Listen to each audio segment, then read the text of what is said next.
أشهد أن لا إله إلا الله وحده لا شريك له وأشهد أن محمدا عبده ورسوله أما بعد فأعوذ بالله من الشيطان الرجيم بسم الله الرحمن الرحيم الحمد لله رب العالمين الرحمن الرحيم مالك يوم الدين إياك نعبد وإياك نستعين اهدنا الصراط المستقيم صراط الذين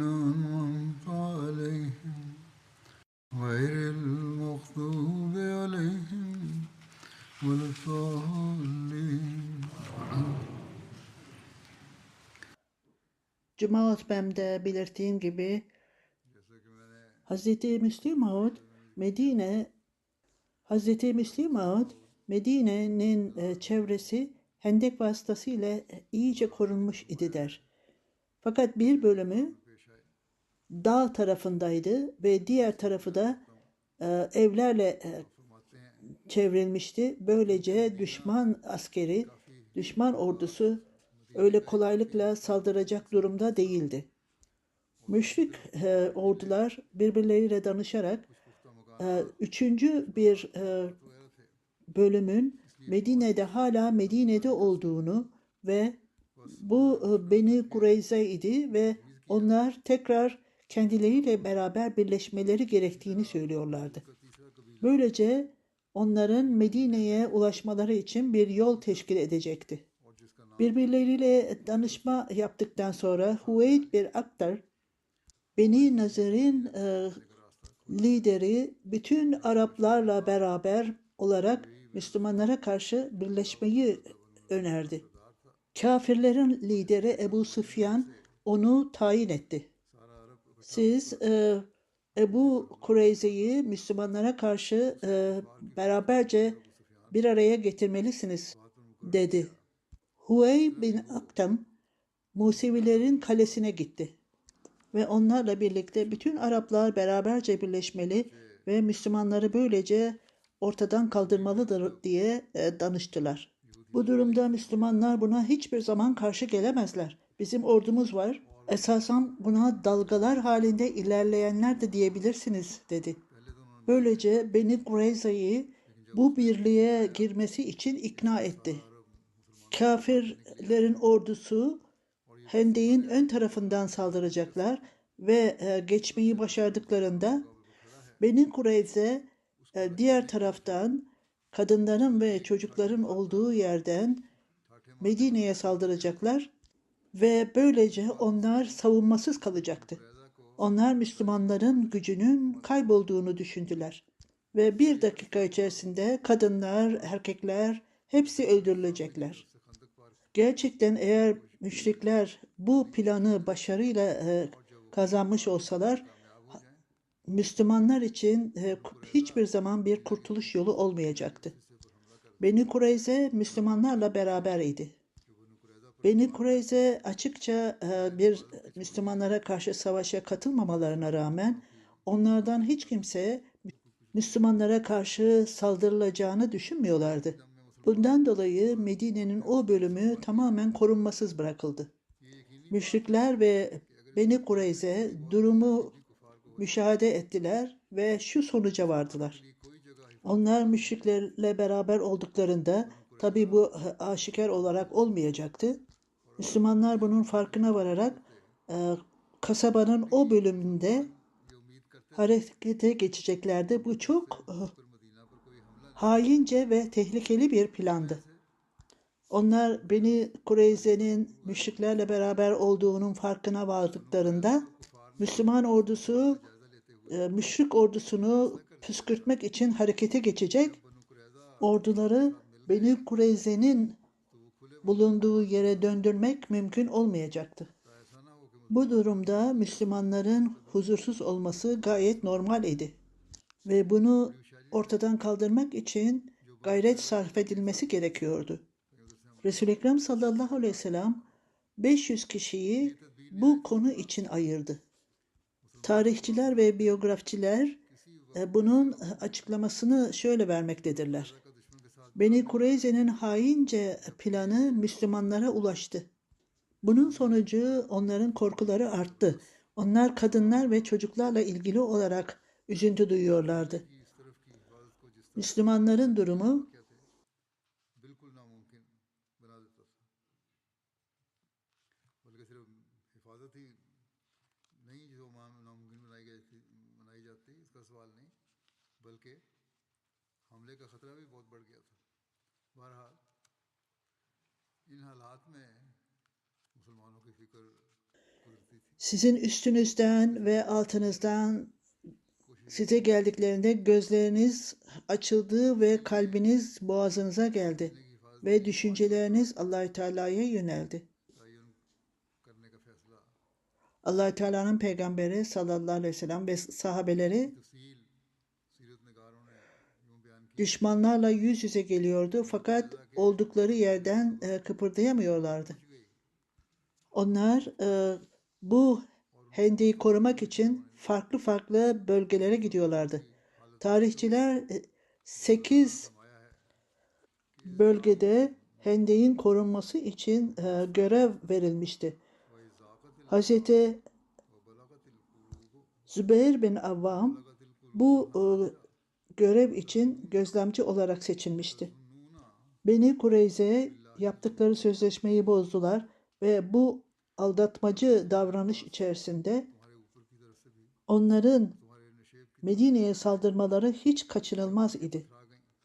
Resul-i Ekrem sallallahu aleyhi ve sellem bunu haber alınca Selima bin Aslam'a 200 kişilik ve Zeyd bin Harisa'ya 300 kişiyi vererek Medine'nin korunması için onları görevlendirdi.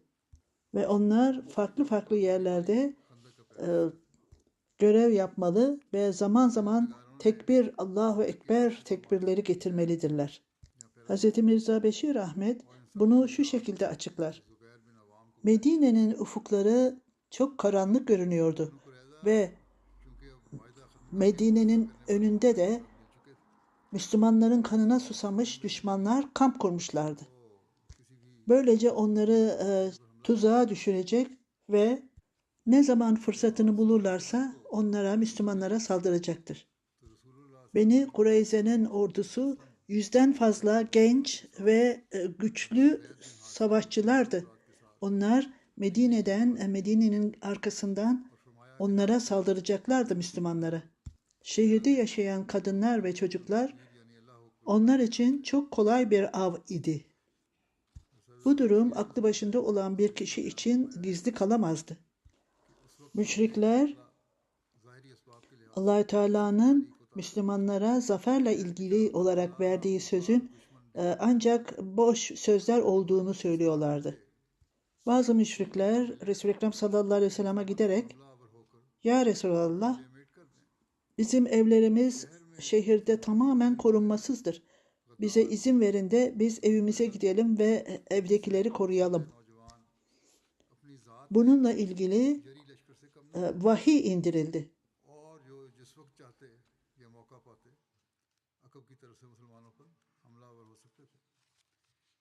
और मुसलमान ख़वातीन और बच्चे जो शहर में थे तो वो तो गोया हर वक्त इनका शिकार ही थे इस सूरत हाल ने जिसकी हकीकत किसी समझदार Onların, नहीं रह सकती o müşriklerin और मुसलमानों में evlerinin korunmasız olduğunu söylemeleri gerçek değildi. Esas onların niyeti buradan, bu savaştan uzaklaşmak, kaçmaktı. Ve esas olarak Müslümanlar gerçekten bu durumun farkına varmışlar ve Kur'an-ı Kerim'in bildirdiği gibi यानी मालूम होता है कि खुदा और उसके रसूल का वादे मुसलमानों की फतह कामरानी के मुतालिक यूं ही झूठे ही वादे हैं बाज़ मुनाफिकीन ने हज़रत सल्लल्लाहु अलैहि वसल्लम की खिदमत में हाज़िर होकर ये कहना शुरू किया कि या रसूलुल्लाह शहर में हमारे मकानात बिल्कुल गैर महफूज हैं आप इजाज़त दें तो हम अपने घरों में ठहर कर उनकी हिफाजत करें जिसके जवाब में खुदाई वही नाजिल हुई। Müslümanlar माह आप müşriklerin ordularını görünce işte Allahü Teala'nın bize verdiği söz buydu. Gerçekten Allah ve onun peygamberi gerçektir, doğrudur. कि इन लोगों के Bu ani saldırılar onların imanlarını arttırmıştı. Onlar bu tehlikeli durumu sezmişlerdi. यही वक्त Bu nedenle Allahü Teala şöyle buyurur. चुनाचे कुरान करीम फरमाता है कि वलम्मा राल मोमिनून अल अहज़ाबा क़ालू हाज़ा मा वअदना अल्लाहु व रसूलुहु व सदक़ल्लाहु व रसूलुहु व मा ज़ादहुम इल्ला ईमानन व तस्लीमा। जब मोमिनों ने Müşriklerin orduları size saldırdığında, sizlerin सब कुछ üstünüzden, altınızdan geldiğinde gözleriniz ज़रूर सच्चे हैं, huzursuzluktan açılmış ve kalpleriniz boğazınıza gelmişti. Sonra Allahü Teala ile ilgili olarak yanlış düşünmeye başladınız. O zaman gerçekten müminler için bu çok önemli bir sınav idi. Onlar çok büyük şekilde sarsıldılar. असफला मिनकुम Onlar vahşice sarsıldılar. Bu öyle korkunç bir zaman idi ki nasıl olur da bu zayıf Müslümanlar müşriklere, güçlü olan müşriklere karşı gelebilirlerdi. Hatta ellerinde doğru dürüst adam bile yoktu. Bu याद करो koruyuculuk görevini yapabilecek adamları bile yoktu. Gerçek olarak Müslümanları gece gündüz yaptığı bu koruma görevlilerinde onlar tamamen लोग अपने अपने रंग çok yorulmuşlar ve bitmişlerdi. खुदा के मुतल्लिक़ Diğer taraftan Beni Kureyze'nin वाकई मोमिनों hainliğinde emniyeti, korumacılığı daha da güçlendirilmesi gerekiyordu. ज़िला वारस हुआ। Böylece kadınlar ve çocuklar koruma altına alınsınlar. मुसलमानों की कलील Müşrikler Müslümanları acıya sokmak için her türlü yolu denemişlerdi. Onlar zayıf olan yerlerden saldırıya geçiyorlar ve böylece Müslümanlar oraları korumak için gayret sarf ediyorlardı. Ve müşrikler başka bir noktaya koşuyorlar ve Müslümanlar da o noktaya giderek orayı korumaya çalışıyorlardı.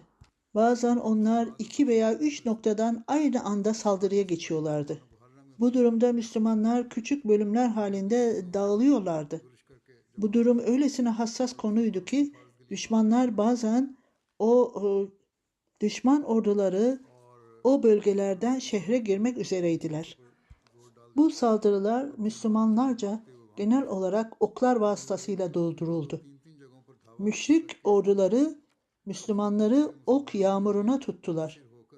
Başka bir bölümde yine hendekten geçmeye çalıştılar. Bu savaş şekli sabahtan akşama kadar bazen geceleyin bile devam ediyordu. Tarihçilerin bildirdiğine göre Resul-i Ekrem sallallahu aleyhi ve sellem Gatfan ile bir sözleşme yapmayı düşünüyordu. Bu durumu kendi sahabeleriyle tartıştı. Özellikle Ensar'la bu konuyu konuştu. Hazreti Mirza Beşir Ahmet bunun detaylarını şöyle açıklar. O günlerde Müslümanlar için çok büyük bir acı ve tehlike bulunmaktaydı.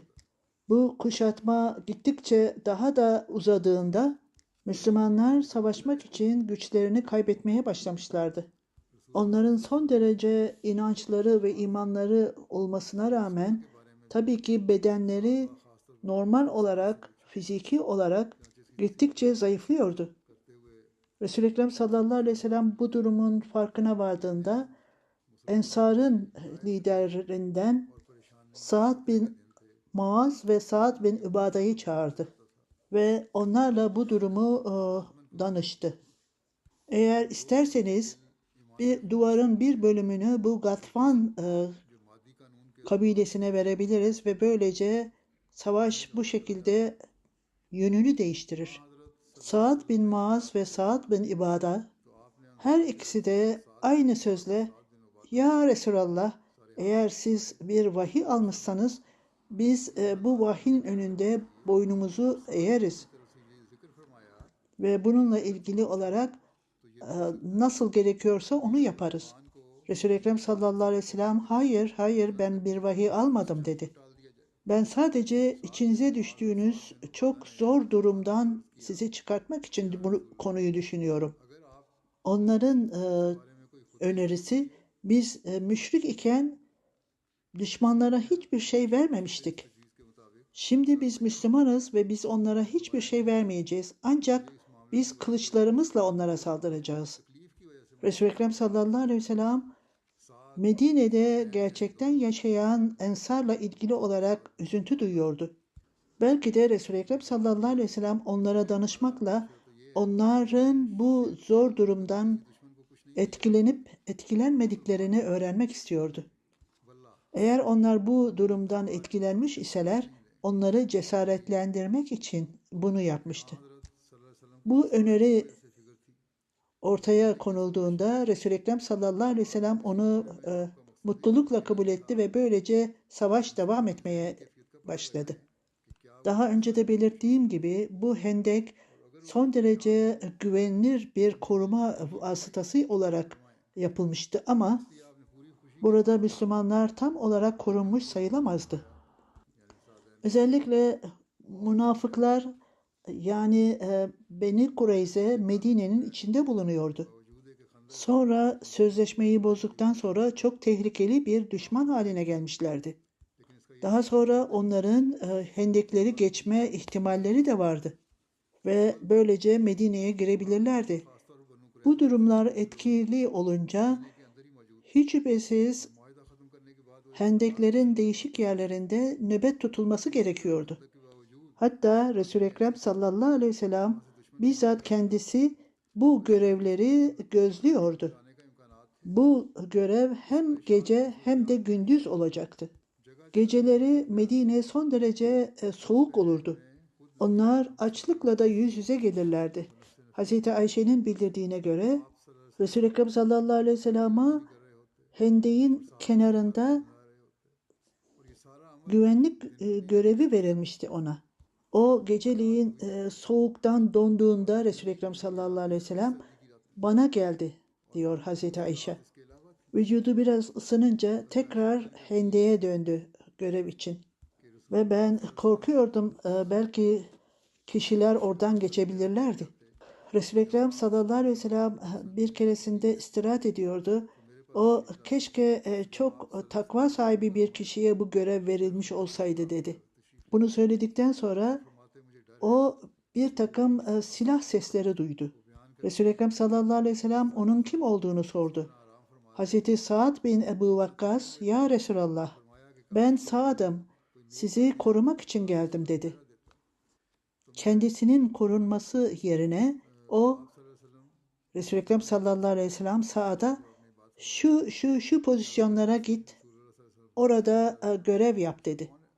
Sahabeler Resul-i Ekrem sallallahu aleyhi ve sellem'e son derece itaatkar ve onun emirlerine saygı gösteren bir renk taşıyorlardı. Resul-i Ekrem sallallahu aleyhi ve sellem kendisinden ziyade diğer insanlara ve Medine'nin emniyetine daha çok önem veriyordu. O farklı pozisyonlardaydı. Bazen çadırına dinlenmek üzere gelir, oraya görünüşte dinlenmek için gelirdi ama daima Allah-u Teala'ya secde ederdi, dua ederdi orada. Ümmü Selema, ben Resul-i Ekrem sallallahu aleyhi ve sellem'le beraberdim diyor. Bu Hendek Savaşı esnasındaydı. O kadar soğuk bir geceydi ki ve Resul-i Ekrem sallallahu aleyhi ve sellem ayakta durarak uzun uzun dua etti. Mümkün olduğu kadar dua etti. Sonra çadırından dışarıya çıktı ve ben ona baktım ve Resul-i Ekrem sallallahu aleyhi ve sellem düşman süvarisi hendeyi geçmeye çalışıyor dedi. Sonra Ebad bin Bişir'i çağırdı ve ben buradayım dedi. Sizinle beraber başkaları da var mı dedi. O da evet dedi, var. Birkaç sahabe daha var benimle beraber. Biz buraya sizin çadırınızı bütün etrafında korumak için geldik. Siz bütün sahabeleri beraberce alınız ve hendeğe gidiniz. Düşman süvarileri devriye gezmektedir. Sizin hiç haberiniz olmadan size saldırabilirler. O şöyle dedi. Ey Allah'ım, Bu kötülüğü, onların kötülüğünü gider, bizleri koru ve bizi üstün kıl. Sensiz hiç kimse üstün gelemez. Ebad bir Bişir arkadaşlarıyla sonra geri gitti. Ebu Süfyan bin Kamr kendi arkadaşlarıyla Hende'yi devreye geziyorlardı. Müslümanlar bunu fark ettiler ve onlara taş attılar ve ok fırlattılar. Böylece onlar geri püskürtüldü. Hz. Abbas'ın bildirdiğine göre ben Resul-i Ekrem sallallahu aleyhi ve sellem'e gittim. O namaz kılıyordu. Ben durumu ona anlattım ve Hz. Ümmü Selam'a şöyle dedi. Allah Teala Abad bin Bişir'e ve bütün sahabelere rahmet eylesin. O Resul-i Ekrem sallallahu aleyhi ve sellem'in çadırını uzun zamandan beri koruyordu. Hz. Müslim Maud 2. Halife Hazretleri şöyle diyor. Resul-i Ekrem sallallahu aleyhi ve sellem başkalarını koruma açısından gece yarısı kalkar, soğukta ona güvenlik görevi verilirdi. Hz. Ayşe'nin bildirdiğine göre ona öylesine uzun güvenlik görevi verilirdi ki tekrar soğuktan tekrar çadırına gelirdi. Vücudu ısınır ısınmaz tekrar hendeye dönerek orada koruma görevini yerine getirirdi. O devamlı olarak uzanması, tekrar kalkması, tekrar göreve gitmesi onu çok yorgun duruma düşürmüştü. Keşke takva sahibi birisi olsa da orayı güvenlik altına alsa ben de birazcık dinlenebilsem. Hazreti Sa'd bin Vakkas'a sordu. Neden geldin? Ben sizi korumak için burada bulunuyorum. Benim şahsi korumaya ihtiyacım yok. Onun için Hendek'in şu bölümüne gidiniz. Orası tehlikeli durumda ve orayı koru ve böylece Müslümanlar korunmuş olurlar. Sa'd o bölgeye, o söylediği yere gitti. Devriye etmek üzere o bölgeye gitti ve böylece Resul-i Ekrem sallallahu aleyhi ve sellem de uyudu. Tuhaf olan bir şey var ki ilk önce Resul-i Ekrem sallallahu aleyhi ve sellem Medine'ye geldiğinde durumlar çok tehlikeliydi. Ve o zamandan beri korumaya gitti. Ve Resul-i Ekrem sallallahu aleyhi ve sellem bazı silah sesleri duydu ve onun kim olduğunu sordu. O Abad bin Beşir idi. Hz. Müslim Maud Abad bin Beşir olarak yazmıştı. Envar-ül Ulum 30. ciltte Abad bin Beşir olarak yazılmıştır ve öylece basılmıştır. Suretül Halebiye'de Abad bin Beşir olarak yazılmıştır. Ben bu açıklamayı yapıyorum ki bundan sonra bazen insanlar bana yazarlar ve şu kaynaklarda şöyle yazılıdır fakat siz başka bir şey söylüyorsunuz diye bana yazarlar. Her neyse orijinal isim Abad bin Beşir. Belki de yanlış olarak basılmış olabilir veya Hz. Müslim Maud'un dili sürtmüş olabilir. Abad bin Beşir'in bildirdiğine göre Resul-i Ekrem sallallahu aleyhi ve sellem sizinle beraber başka birileri var mı diye sordu. Burada müminlerin cemaati bulunmaktadır. Sizin çadırınızı korumak için burada bulunmaktadırlar. Bu zamanda putperestler Hende'yi geçmeye çalışıyorlar. Oraya gidin. Benim çadırımı bırakın. Onlara karşı gelin. Bu dönemde Hazreti Safiye'nin cesareti ve cesurluğu söz konusudur. O Resul-i Ekrem sallallahu aleyhi ve sellem'in hanımlarından birisiydi. Safiye bin Abdülmuttalip diğer kadınlarla birlikte kalede idiler. Resul-i Ekrem sallallahu aleyhi ve sellem'in hanımları, teyzesi, diğer kadınlar hepsi bu kalenin içindeydiler. Hazreti Hasan bin Sabit onların gözeticisiydi. Beni Kureyze açıkça hainliği ilan ettiğinde Museviler Müslümanları değişik şekillerde zarar vermeye çalışıyorlardı. Hazreti Safiye Resul-i Ekrem sallallahu aleyhi ve sellem'in teyzesiydi. Onun bildirdiğine göre 10 Musevi kişi geldi ve bizim kalemizin etrafında devriye geziyorlardı. Onlar bakıyorlar ve açıyorlardı. bazıları da içeriye giriyordu. Ve Musevi kişi iyice yaklaşmıştı. Ben Hasan'a, bu Musevi'ye meydan oku. O, ey Abdülmuttalib'in kızı, Allah-u Teala'ya yemin ederim ki ben öyle bir kişi değildim. Eğer ben bunu yaparsam Resul-i Ekrem sallallahu aleyhi ve sellem'e giderim. Bunu söyleyince ben de elime bir odun parçası aldım. Kaleden aşağıya indim ve orayı devriye gezen kişinin başına öyle hızlı bir şekilde vurdum ki onun boynunu kırdım. Ve bunun sonucu o orada öldü. Hasan'a aşağıya in, onun ganimetlerini al dedim. Onda ne varsa ona savaş ganimeti olarak kendinle beraber al. Hasan, ey Abdülmuttalib'in kızı, onun eşyalarına benim ihtiyacım yok. En azından onun başını kopart ve Musevilere at ki korksunlar ve bize gelmesinler. Hasan, ben bunu yapmaya cesaretim yok dedi. Safiye onun başını kopart ve kaleden Musevilerin olduğu tarafa onun başını attı. Bunun sonucu Museviler çok korktular ve bunun üzerine biz biliyoruz Muhammed sallallahu aleyhi ve sellem kadınları başıboş bırakmamış burada. Hiç şüphesiz bazı kişiler onları korumaktadır burada. Böylece onlar oradan çekilip gittiler. Resul-i Ekrem sallallahu aleyhi ve sellem bunu duyunca Hazreti Safiye'ye erkeklere verdiği ganimetten ona da pay verdi. Peygamberlerin Hayatı adlı kitabında bundan da bahsedilmiştir. Şehirde kadınlar ve çocukları Resul-i Ekrem sallallahu aleyhi ve sellem belli bir yere, kale gibi bir yere koyardı. Fakat onları koruyacak gerekli sayıda erkek bulunmamaktaydı. Erkekler savaş durumunda iken ve savaşın en kızgın anlarında iken kadınlar ve çocuklar hemen hemen korunmasız durumda idiler. Ancak bazı erkekler, savaşa elverişli olmayan erkekler onlara bakmak için bırakılırdı. Böylece Museviler kadınların ve çocukların olduğu yere saldırmak istiyorlardı. Bu kişiler bazılarını önden göndererek oranın durumunu öğrenmek istiyorlardı. Kadınların yanında sadece Hasan bin Sabit, şair olan kişi onlarla beraberdi. Kalben çok zayıf olduğu için savaşa gidemiyordu.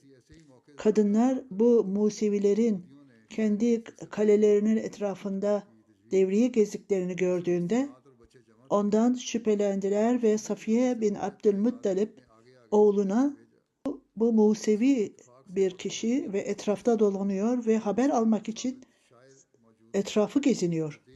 Onu öldür ve böylece bir daha gelmesin ve bize zarar vermesin.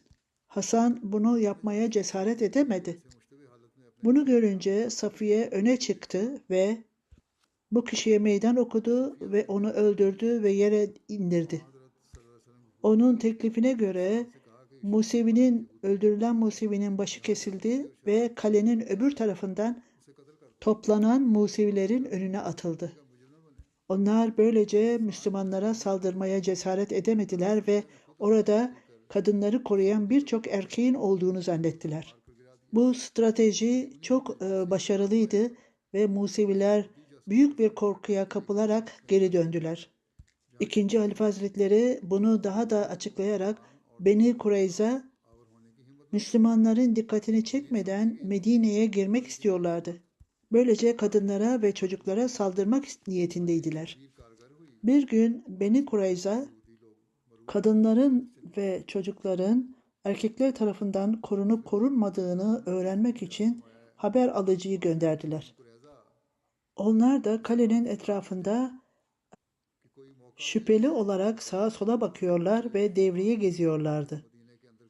Şehirde belli ailelerin bulunduğu yerde ve belli kişilerin toplandığı yer bulunuyordu.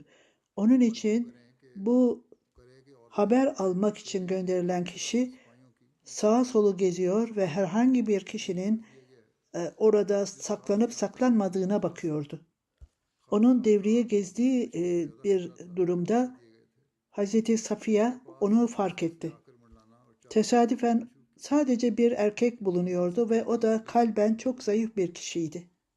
Hazreti Safiye ona, bu adam uzun zamandan beri etrafta dolanıyor ve geziyor. Onun hiç gitmeye de niyeti yok. Her tarafa şüpheyle bakıyor. Onun için o haber alan birisi olmalıdır. Ona bir meydan oku. O geri gider ve böylece düşmana bütün aldığı bilgileri söyler. O düşman da bize saldırabilir. Bu erkek sahabe onu yapmayı reddetti. Hazreti Safiye eline büyük bir odun parçası aldı ve ona karşı gelmeye başladı. Başka kadınların da yardımıyla onu başarıyla öldürdü. Araştırmadan sonra onun Musevi olduğunu anladılar. Beni Kureyza adına o bilgi topluyordu. Müslümanlar bunun üzerine daha da huzursuz oldular. Demek ki Medine'nin bu bölümü korumasız kalmıştı. Düşmanlar ön cephede o kadar güçlüydüler ki Müslümanlar nasıl onlara bu arka tarafta karşı koyabilirlerdi? Resul-i Ekrem sallallahu aleyhi ve sellem kadınların korunması işini son derece önemli buldu ve 500 askeri onları korunması için Medine'ye gönderdi. Hendek'te 20.000 kişiye karşı sadece 700 kişiyi bıraktı. Hz. Ali'nin Ömer bin Abdülmut'u öldürme olayıyla ilgili müşrik ordusu Medine'ye girmeye kalktığında liderler de hep beraberce saldırmaya karar verdiler. Ve onların süvarileri dar bir yeri bulup böylece oradan geçecek ve Resul-i Ekrem sallallahu aleyhi ve sellem ile sahabelerine ulaşacaktı.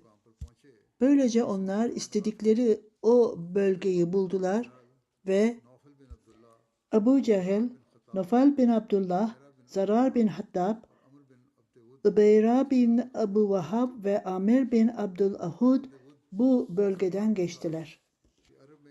Amir bin Abdülvahud o öylesine güçlü ve öylesine cesur bir savaşçıydı ki o Araplar arasında 1000 savaşçıya eşit olarak düşünülüyordu. O Bedir Savaşı'nda yaralanmış fakat Uhud Savaşı'na katılmamıştı. O haşa Resul-i Ekrem sallallahu aleyhi ve sellem'i öldürmedikçe huzur içinde uyumayacağını söylüyordu. O gururlu bir şekilde ey cenneti arayanlar ve çok gururlu ve yüksek sesle ey cenneti isteyenler gelin ve benimle düelle edin ve böylece beni cehenneme gönderin. Ve hiç kimse onun önüne çıkmadı fakat Hazreti Ali onun önüne gelmek istiyordu. Resul-i Ekrem sallallahu aleyhi ve sellem onu oturtturdu. Ona Ali senin karşına gelmek istediğin adam Ömer bin Abdülvud'dur dedi. Bunu 2 veya 3 kere tekrar etti bu kişi ve Hazreti Ali her seferinde ayağa kalktı. Fakat sonunda Resul-i Ekrem sallallahu aleyhi ve sellem onu durdurmadı. Türbanını kendi eliyle onun başına koydu ve kılıcını da onun eline verdi. Sonra dua ederek onu gönderdi. Ali ilerledi ve Ömer bin Abdullah'u ben duydum ki söz vermişsiniz. Eğer Kureyş'ten sizden 2 şey isterlerse onlardan birini kabul etmek durumundasınız. Ömer evet dedi. Hazreti Ali ona ben sana Müslüman olmanı söylüyorum. Resul-i Ekrem sallallahu aleyhi ve sellem'i kabul et ve böylece ilahi yolu bul. Ömer bu mümkün değildir dedi. Eğer bunu kabul etmiyorsanız o zaman benimle düelloya hazır olun. Ömer gülmeye başladı. Hiç kimsenin bunları söylemeye bana cesareti olamaz. Ona Hazreti Ali'nin ismini ve nesillerini sordu. Ona söylediğinde senin baban benim arkadaşımdır dedi. Onun için buradan git, senin yerine büyüklerin gelsin. O Hazreti Ali'ye yeğenim sen hala çocuksun dedi. Senin kanını dökmek istemiyorum. Sen büyüklerden birini gönder bana. Hazreti Ali sen benim kanımı dökmek istemiyorsun ama ben senin kanını dökmek için hiç tereddüt etmem dedi. Bunun üzerine Ömer atına vurdu ve atı yaralandı. O da atından yere düştü. O çılgın bir boğa gibi Hazreti Ali'ye gitti. Kılıcını öyle bir savurdu ki Hazreti Ali'nin alnı yaralandı. Hazreti Ali ona öyle bir şiddetle ve çabuklukla ona saldırdı ki Allahu Ekber naralarıyla onu kılıcıyla yere serdi. Hazreti Ali ona 3 seçenek vermişti. Bunlardan birincisi kaçıp gitmesi idi. Ona hayır bu mümkün değildir dedi. İkinci seçeneği Müslüman olmasıydı. Üçüncüsü ise kendisiyle düelloya girmesiydi. Amir'in öldürülmesi üzerine diğerleri atlarına bilerek oradan kaçtılar. Zübeyir onların peşine düştü. Nafıl bin Abdullah da yere düştü. Aralarında bir kişi daha vardı. Hazreti Ali'nin kız kardeşinin kocası. Ubara bin Abu Vahhab ona karşı öylesine kılıç salladı ki atın kemikleri kırıldı. Amr bin Abdullah'ın öldürülmesinden sonra Zarar bin Hattab Hazreti Ali'ye saldırmak istedi. O orduda suvari arasında en iyi askerlerden birisiydi. Yine söylentiye göre Zarar bin Hattab Hazreti Ömer'in kardeşi idi. O kaçtığında Hazreti Ömer onun peşine düştü. Ve ansızın durdu ve Hazreti Ömer'e ok atmak üzereyken ansızın durdu ve Ömer bu iyiliğimi unutma. Bak sana saldırmadım. Hazreti Ömer bu sözde iyiliği bir tarafa bırak. Aslında Allahü Teala'nın lütfudur senin üzerine olan. Belki Hazreti Ömer'in duasından dolayı Mekke'nin fethinden sonra Hazreti Zarar İslamiyet'i kabul etti. Sonra Müslüman orduda çok önemli bir rol oynadı. Savaşlarda cesaretle savaştı ve Yamama Savaşı'nda şehit düştü. Diğerlerine göre o şehit olmadı fakat çok uzun bir hayat yaşadı ve Müslüman olarak öldü. Ömer bin Abdülvud öldürüldükten sonra müşrikler Resul-i Ekrem sallallahu aleyhi ve sellem'e mesaj gönderdiler. Onun ölü bedenini 10.000 dirheme satın almak istediler. Siz ölü bedeni alabilirsiniz. Biz ölü beden için bir para istemeyiz dedi. Başka birine göre Nofal bin Abdullah başka bir nedenle öldürüldü. Bir gün atına biniyordu. O hendekten geçerken at hendeyi atlayamadı, geçemedi. O hendeğe atıyla beraber yuvarlandı ve bunun sonucu olarak da orada vefat etti. Hendeğe düştüğünde o boynunu kırmıştı.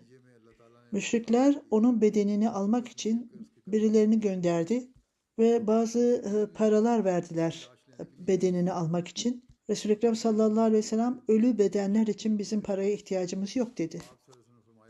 Onu gömmenize biz mani olmayız. Hz. Müslim Maud 2. Halife Hazretleri Nafıl'ın ölümüyle ilgili olarak düşmanlar Hende'ye saldırmaya niyetlenmişlerdi. Bazen onlar Hende'yi geçmekte başarılı idiler. Müşriklerin büyük generalleri Hende'yi geçmekte başarılı oldular. Fakat Müslümanlar öylesine büyük güçle karşılık verdiler ki onların o hendekleri geçmeye şansları yoktu artık. O arada Nofl hendeyi geçerken ölmüştü. O çok büyük bir liderdi ve müşrikler Araplar arasında eğer o ölü bedeni parçalanacak olursa bu çok aşağılanmış bir durum olacaktı. Onlar Resul-i Ekrem sallallahu aleyhi ve sellem'e mesaj göndererek eğer ölü bedeni bize iade ederseniz size 10.000 dinar vereceğiz diyorlardı.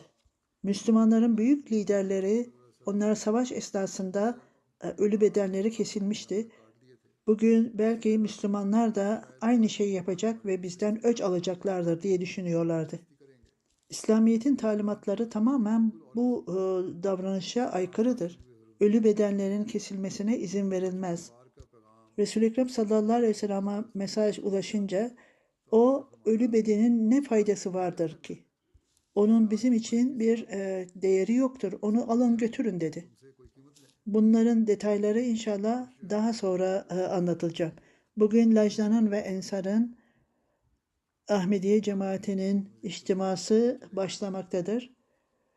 Hudama da söylediğim gibi bugünlerde özellikle duaya dikkat ediniz. Selavat getirin Resul-i Ekrem sallallahu aleyhi ve sellem'e. Hepiniz bunu yapmayı nasip etsin ve içtimanın gereklerini yerine getirmenizi nasip etsin. Zamanınızı lüzumsuz konuşmalarla geçirmeyin. Her nedenle Allah-u Teala bunu nimetlendirilmiş bir içtima eylesin. Amin.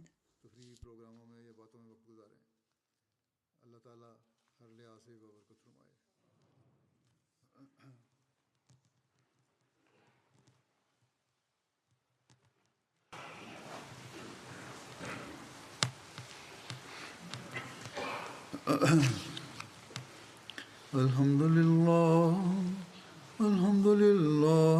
nahmaduhu ve nestainuhu ve nestağfiruhu ve nu'minu bihi ve netevekkalu aleyh ve na'udzu billahi min şururi enfusina ve min seyyiati a'malina men yahdihillahu felâ mudille lehu ومن يضلله فلا هادي له ونشهد أن لا إله إلا الله ونشهد أن محمدا عبده ورسوله